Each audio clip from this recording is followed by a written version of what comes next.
Waqti iyide tüysürüp bolaytadi.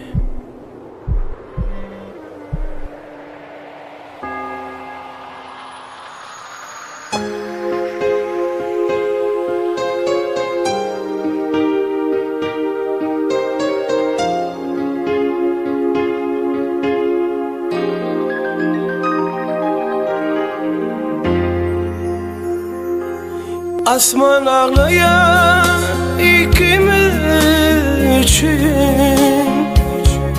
hem ağlayan hem dağlayan kalbim. Bu dertleri atansın başıma, sevgimi solleyip ve ölürdeyin.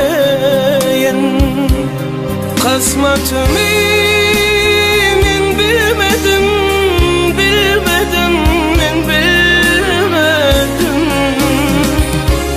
seni asla yadlamarım, gülümürüm yadlamarım.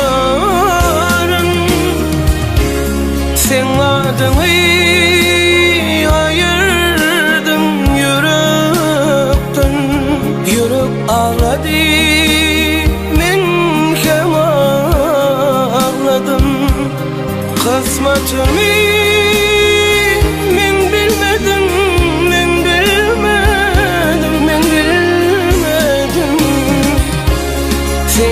asla bölümürüm, yadlamarım, yadlamarım.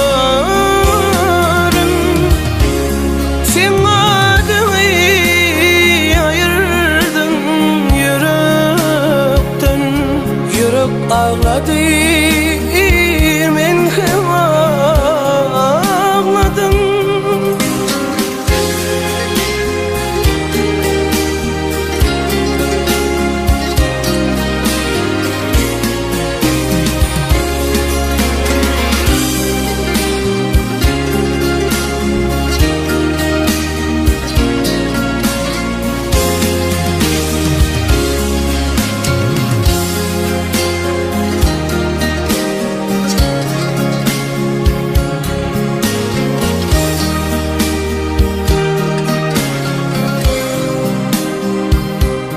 Yaşlı günlerin geceler yanmış, seni duymadım mahremekini.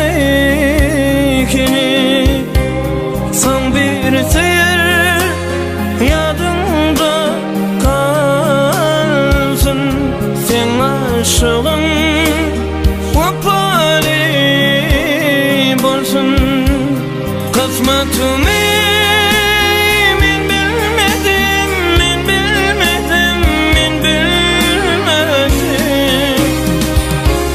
seni asla yadlamarım, gülümürüm yadlamarım. Sen adını